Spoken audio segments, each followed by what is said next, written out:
నమస్తే. జూబ్లీహిల్స్ ఫైనల్‌గా Jubilee Hills by election complete అయిపోయింది. సో, ఎగ్జిట్ పోల్స్ ఏం చెప్తున్నాయి? ఎందుకంటే స్టార్టింగ్ నుంచి ప్రీ పోల్స్ అన్నీ కూడా కంప్లీట్‌గా డిఫరెంట్ చేంజ్ అవుతూ వచ్చింది మార్క్స్ అనేది. సో, ఇప్పుడు ఫైనల్‌గా ఎగ్జిట్ పోల్‌లో ఏం చెప్తుంది? అందులో ప్రధానంగా పాలిటిక్స్‌లో ప్రస్తుతం మనతో పాటు ఉన్నారు. సో, ఏం జరుగుతుంది అసలు పాలిటిక్స్‌లో ఏమొచ్చింది ఎగ్జిట్ పోల్? ఇటు కాంగ్రెస్ వైపు ఉందని చెప్పి మాక్సిమం చెప్తుంది. కానీ స్టార్టింగ్ నుంచి బీఆర్ఎస్‌ని తగ్గుకుంటూ వచ్చిన పరిస్థితి. సో, ఇంకో వైపు చూసుకుంటే ఇటు జూబ్లీహిల్స్ ప్రజలు అభివృద్ధి వైపు అంటే ప్రెజెంట్ కాంగ్రెస్ గవర్నమెంట్ అధికారంలో ఉంది కాబట్టి సో, కాంగ్రెస్‌కి సపోర్ట్ చేసిర్రా? లేదా బీఆర్ఎస్ సానుభూతి పరంగా బీఆర్ఎస్సా? లేకపోతే బీజేపీయా? సో, బీజేపీ ఏ విధంగా థర్డ్ ప్లేస్ వాళ్ళ ఓట్ బ్యాంక్ 20,000 ఏదైతే ఉందో, సో, దాన్ని కాపాడుకునే ప్రయత్నం చేస్తుర్రా? సో, మాట్లాడదాం వీటన్నిటిపై డీటెయిల్‌గా విశ్లేషించే ప్రయత్నం చేద్దాం.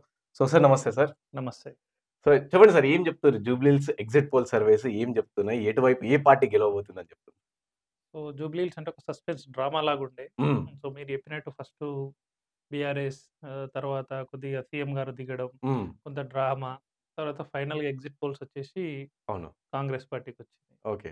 సో, ఎగ్జిట్ పోల్స్ విషయంలోనే ఎందుకు చర్చ జరిగింది అంటే, బీఆర్ఎస్ వాళ్ళు హ్మ్. వాళ్ళ క్యాంపెయిన్‌లో భాగంగా ఒక సంస్థని క్యాంపెయిన్ కోసం వాడుకొని వాళ్ళు ఎగ్జిట్ పోల్స్‌లో చూపెట్టారు. 17% లీడ్ ఉందని అవును. చెప్పేసి. అవును. సో, సంస్థ ఇప్పుడు ఎగ్జిట్ పోల్స్ కూడా ఇవ్వలేదు. హ్మ్. అవును. ఆల్రెడీ అయిపోయింది. ఇప్పుడు ఆల్‌మోస్ట్ 12, 13 అవర్స్ గూడా అయిపోతుంది. హ్మ్. ఎక్కువైతుంది. 24 అవర్స్ గూడా అయితది. అవును. ఇంకో 3, 4 ఆ! అవర్స్ అయితే. అయిపోతది. సో, వాళ్ళు ఎగ్జిట్ పోల్స్ గూడా ఇవ్వలేదంటే ఆల్రెడీ వాళ్ళు ఓటమిని అంగీకరించిర్రు. హ్మ్. అండ్ కమింగ్ టు మా పాలిటిక్స్ సంస్థకొస్తే మీరు చూసుంటారు. 2024 పార్లమెంట్ ఎలక్షన్‌లో చాలా హ్మ్. అక్యురేట్ అంటే పర్సెంటేజ్‌తో సహా ఇచ్చాం మేము. అవును. బీఆర్ఎస్ పార్టీ అన్ని నియోజకవర్గాల్లో ఈ 17 పార్లమెంట్‌లో థర్డ్ ప్లేస్ వస్తదని చెప్పింది మేమే. ఈవెన్ మెదక్‌లో గూడా హ్మ్. థర్డ్ ప్లేస్ వస్తదని చెప్పినాం.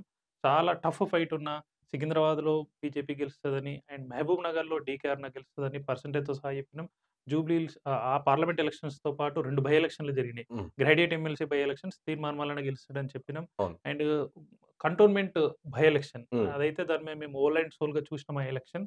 దాంట్లో ఎమ్మెల్యేకొచ్చేసి 2 ఒకటేసారి జరిగినాయి. ఎమ్మెల్యే, అవును. ఎంపీ. అవును. ఎమ్మెల్యేకొచ్చేసి కాంగ్రెస్ గెలిచింది. ఎంపీకొచ్చేసి బీజేపీ బీజేపీ గెలిచింది. మా గెలిచింది. ఎగ్జిట్ పోల్స్‌లో గూడా అదే ఇచ్చినాం. హ్మ్. హ్మ్. సో, మాకు చాలా అనుభవం ఉంది దీంట్లో. ఓకే. మీరు గూడా చూసుంటారు. ఆ యాహ్! అనుభవాన్నంతా యూజ్ చేసి, హ్మ్. సో, ఇది స్టేట్‌లో చాలా సెన్సేషనల్ టాపిక్‌గా మారింది కాబట్టి, అవును. సో, మా టీమ్‌ని డిప్లాయ్ చేసి దాదాపు 3 నెలలు మేము అక్కడ వర్కౌట్ జేసి, హ్మ్. 3 ప్రీ పోల్ సర్వేలు ఇచ్చినాం. ఒకటి ఎగ్జిట్ పోల్ సర్వే ఇచ్చినాం. So, okay. ఇది exit poll survey. So, Congress party thumping majority తోటి 20,000 తోటి గెలుస్తదని మేము చెప్తున్నాం. హ్మ్. So, so, 20,000 let's wait. Majority వస్తుందా? 20,000 మెజారిటీ వస్తుంది. ఓకే. ఆ! 2,00,000 ఓట్లు పోలైనయి. హ్మ్. 10% వరకు లీడొస్తుంది. 10 ప్లస్సే వస్తది. ఓకే. 20,000 మెజారిటీ తోటొస్తదని మేము చెప్తున్నాం. ఓకే. ఇది BJP 14%, Congress party 46%, BRS party 33%. Okay. So, దీనికంటే ముందు మేము 3 ప్రీ పోల్ సర్వేలు చేసినాం. హ్మ్. సో, మీరు ఇంతకుముందు చెప్పినట్టు మధ్యలో ఒకసారి బీఆర్ఎస్‌కి లీడొచ్చింది. అవును. ఇదొచ్చేసి 15థ్ సెప్టెంబర్. 15థ్ సెప్టెంబర్‌లో ఓన్లీ అప్పటి క్యాండిడేట్‌లు అందరూ డిసైడ్ కాలే. హ్మ్. బీఆర్ఎస్ ఒకటి డిసైడ్ జేషిర్రు. సో, అప్పుడు బీజేపీ పార్టీకి 23%, కాంగ్రెస్‌కి 34, బీఆర్ఎస్‌కి 29, ఎంఐఎం 6%. ఇంకా ఎంఐఎం, కాంగ్రెస్ పొత్తులో వెళ్తదనే టాపిక్ గూడా లేదు. లేకుండే. అవును. సో, ఇలా ఉన్న సిట్యుయేషన్ ఏం జరిగిందంటే, సో, బీఆర్ఎస్ అనౌన్స్ చేసిన తర్వాత బీజేపీ కాంగ్రెస్ క్యాండిడేట్ కోసం వెయిట్ జేషిర్రు. కాంగ్రెస్ అనౌన్స్ చేసిన తర్వాత బీజేపీ అనౌన్స్ చేసింది. సో, బీజేపీ వీక్ క్యాండిడేట్‌ని పెట్టిర్రు.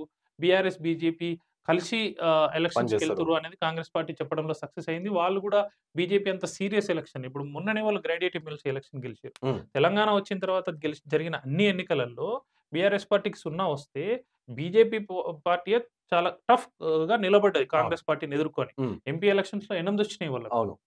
సో, వాళ్ళే స్ట్రాంగ్ ఉన్నారు. హ్మ్. దాని తర్వాత గ్రాడ్యుయేట్ ఎమ్మెల్సీ ఎలక్షన్ మొన్న గెలిచారు. అవును. అంజిరెడ్డి గెలిచిండు. అవును. సో, అలాంటి సిట్యుయేషన్‌లో వాళ్ళు సెకండ్ ప్లేస్ ఉంటారనుకుంటే, హ్మ్. సో, వాళ్ళు తగ్గి బీఆర్ఎస్ పార్టీ పెరిగింది. ఓకే. సో, మేము మధ్యలో చేసిన ఒక సర్వేలో బీఆర్ఎస్ పార్టీకి గూడా లీడొచ్చింది. హ్మ్.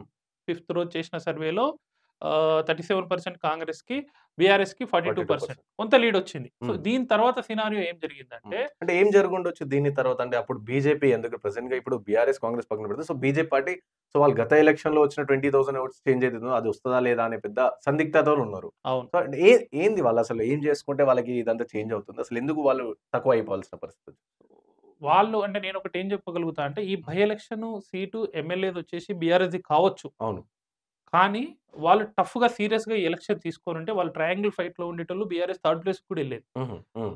ఈ తెలంగాణలో వాళ్ళకంత ఓట్ షేర్ ఉంది. వాళ్ళకంత ఓట్ బ్యాంక్ ఉంది. అవును.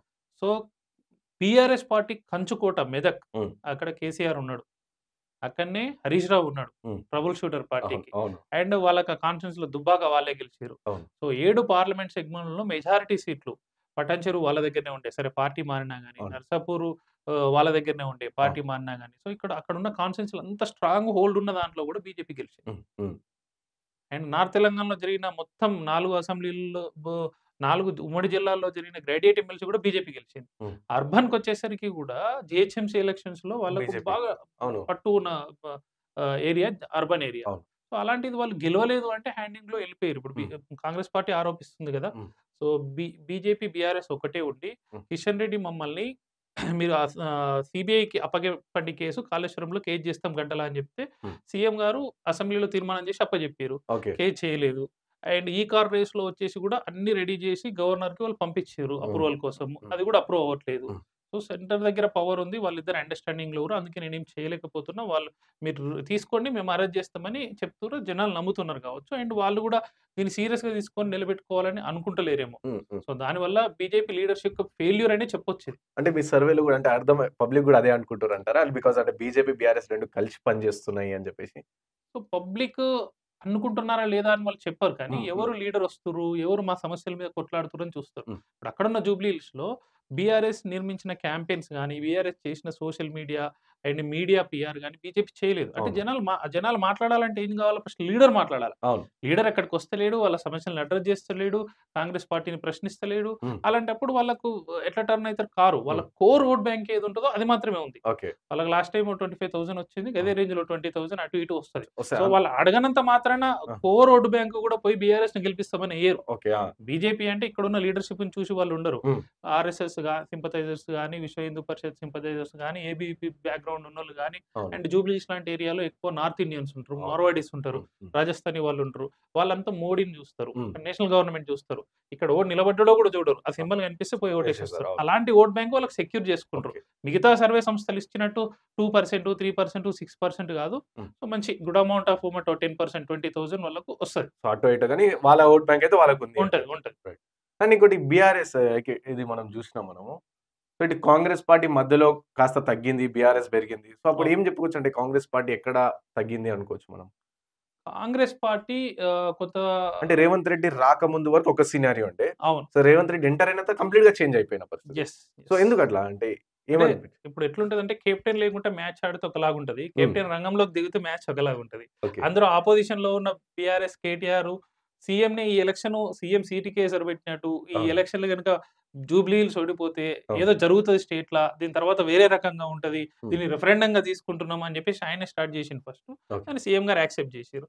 సో, టీమ్ కెప్టెన్ వచ్చింది కాబట్టి ఆయన కెప్టెన్ ఇన్నింగ్స్ ఆడిండు. హ్మ్. అండ్ దీంట్లో బాగా బ క్రెడిట్ ఇవ్వాల్సిందంటే ఫస్ట్ క్రెడిట్ ఇవ్వాల్సింది సీఎం గారికి. హుహు. సో, ఒక పోల్ మేనేజ్‌మెంట్ సిస్టమ్ గాని, వాళ్ళు చేసిన ర్యాలీలు గాని, దాని తర్వాత వాళ్ళ టీమ్‌నందరిని ఎమ్మెల్యేలని, ఎంపీలని, మంత్రుల్ని హ్మ్. గైడ్ చేసిన విధానం, పోలింగ్ సరళి and Naveen Yadav family. Okay. So, ఈ కాంబినేషన్ అంతా కలిసి ఎలక్షన్ టర్న్ చేసింది. వితిన్ 3, 4 డేస్‌లో హ్మ్. టర్న్ చేసింది. అండ్ ఢిల్లీలో కూడా అట్ ద సేమ్ టైమ్ ఒక ఇన్సిడెంట్ జరగడం. హ్మ్. అది కొంత మైనారిటీ ఓట్ బ్యాంక్స్‌ని పోలరైజ్ చేయడానికి కూడా వాళ్ళకు పనిచేసింది. అండ్ సీఎం గారు continuous press meets 2 press meets ఇచ్చారు. అవును. సో, దాంతో కొంత ఓవరాల్‌గా చేంజ్ వచ్చింది. హ్మ్. అంటే ఇప్పుడు కాంగ్రెస్ పార్టీ చేసిన స్ట్రాటజీ అంటే అజరుద్దీన్ గారికి మినిస్ట్రీ ఇవ్వడం. సో, అది గూడా పనికొచ్చిందనుకుంటా. 100%. హ్మ్. మైనారిటీస్‌కి ఒక రిప్రజెంటేటివ్ క్యాబినెట్ లేకుండా ఎప్పుడు లేదు అవును. తెలంగాణ. అవును. సో, అది గ్యాప్ ఉండే కాబట్టి ఈ సందర్భంగా దాన్ని ఫిల్ చేసిర్రు. అండ్ అజరుద్దీన్‌ది ఇక్కడ కంటెస్ట్ చేస్తున్నాడు కాబట్టి ఆయనను అకామిడేట్ చేయాలి. హ్మ్. చేయకుంటే ఎలక్షన్స్‌కెళ్ళలేరు. హ్మ్. సో, ఆ యాస్పెక్ట్ కూడా పనిచేసింది. సో, ఇంకోటి నేను ఎలక్షన్ టైమ్ మన టీమ్ గూడా అంటే పాలిటిక్స్ టీమ్ గూడా అక్కడ ఉండింది గాబట్టి, సో, నిన్న ఎలక్షన్ టైమ్‌లో అక్కడక్కడ రిగ్గింగ్ జరుగుతుంది. అండ్ అలాగే ఈ విధంగా అన్నయినయి అని చెప్పేసి మళ్ళా బీఆర్ఎస్ పార్టీ అంటే కాంగ్రెస్ పార్టీ చాలా వరకు దొంగ ఓట్లు ఏపించింది. చాలా వరకు బీఆర్ఎస్ నుండి వచ్చింది. సో, మీ టీమ్ నుంచి గాని మీకు అట్లా ఏమైనా ఇన్ఫర్మేషన్ వచ్చిందా? ఇట్లా ఇట్లా జరుగుతుందని చెప్పేసి? సో, మంచి ప్రశ్న అడిగిర్రు. దీని మీద యాహ్! చర్చ జరగాల దేశవ్యాప్తంగా. ఆ! ఇప్పుడు రాహుల్ గాంధీ ఓట్ చోరీ మీద క్యాంపెయిన్ చేస్తున్నాడు. అవును. ఓట్ చోరీ మీద ఆయన చాలా పెద్ద ప్రూఫ్‌లున్న ఇష్యూస్ తీసుకొచ్చి అడ్రెస్ చేస్తున్నాడు. పెద్ద అవును. పెద్ద ప్రెస్ కాన్ఫరెన్స్‌లు నిర్వహించి ఎక్కువ మీడియా అటెన్షన్ తీసుకొస్తున్నాడు. అవును. హైడ్రోజన్ బాంబ్ అని మొన్న హర్యానాలో జరిగి చెప్పారు. అవును. అండ్ ఓట్ చోరీ మీద ఇక్కడ కేటీఆర్ కూడా ప్రజెంటేషన్ ఇచ్చారు. హ్మ్. ఇక్కడ ఇష్యూ ఏందంటే ఎలక్షన్ కమిషన్ దీన్నంతా చూస్తది.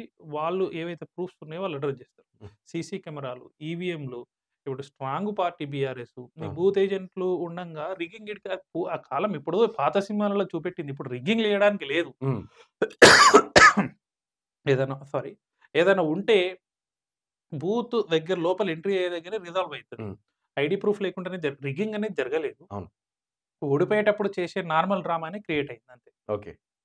సో ఇంకోటి సందర్భం కాబట్టి అడుగుతున్నారు. అంటే ఈ జూబ్లీస్‌తో పాటు సో నిన్న మొన్న బీహార్‌లో కూడా కంప్లీట్‌గా ఎలక్షన్స్ అయిపోయింది. ఆ రోజే మళ్ళా బ్లాస్ట్ కూడా జరిగింది. సో ఢిల్లీలో.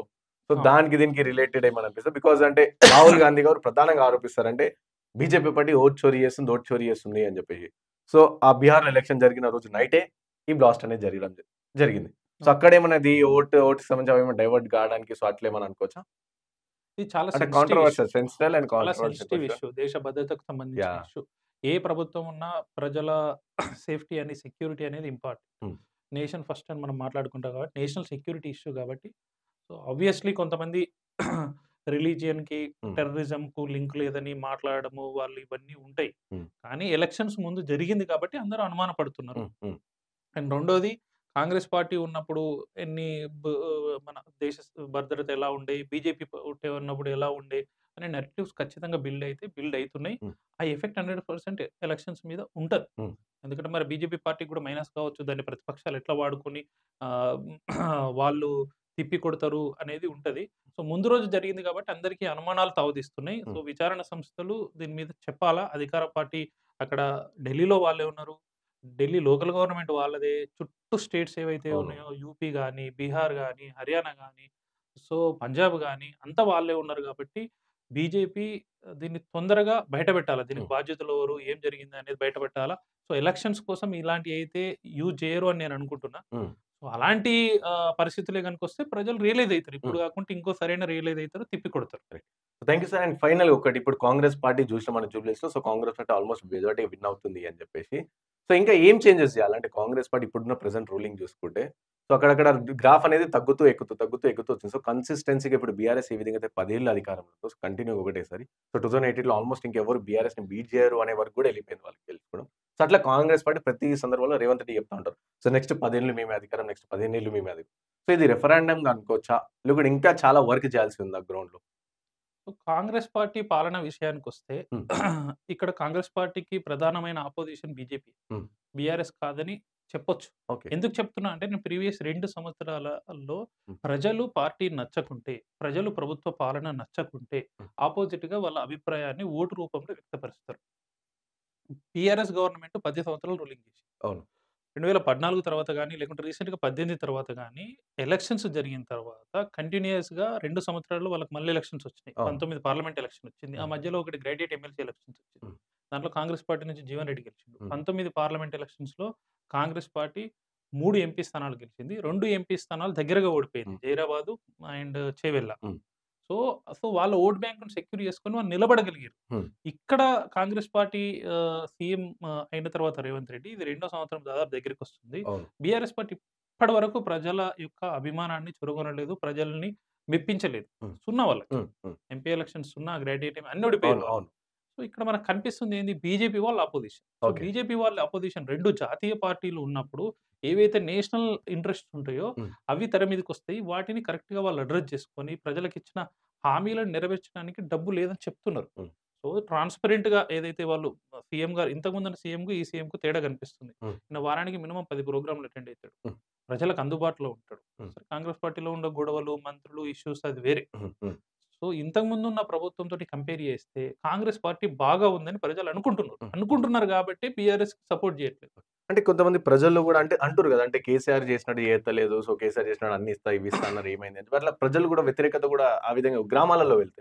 సో, గ్రామాలలో వెళ్తే కాంగ్రెస్ పార్టీని తిట్టిన సందర్భాలు గూడా చాలా ఉన్నాయి. అంటే అది ఉంటాయి. ఓట్‌గా ఇప్పుడు చేంజ్ ఇప్పుడు కాదంటారా? ఎలక్షన్స్‌లో ఎట్లుంటదంటే హ్మ్. 100 మందిలో 51 మందొస్తే గెలిచినట్టు కాదు. హ్మ్. 100 మందుంటే 51 మంది మ పాజిటివ్ ఇచ్చిర్రు. 49 మంది నెగెటివ్ ఇస్తుర్రు అని కాదు. హ్మ్. సపోజ్ ఈ ఎలక్షన్ చూద్దాం. అవును. ఇప్పుడు ఉన్నది ఇక్కడ జూబ్లీహిల్స్‌లో ఎగ్జాంపుల్ 4,00,000 అంటే అవును. 100 మంది. హ్మ్.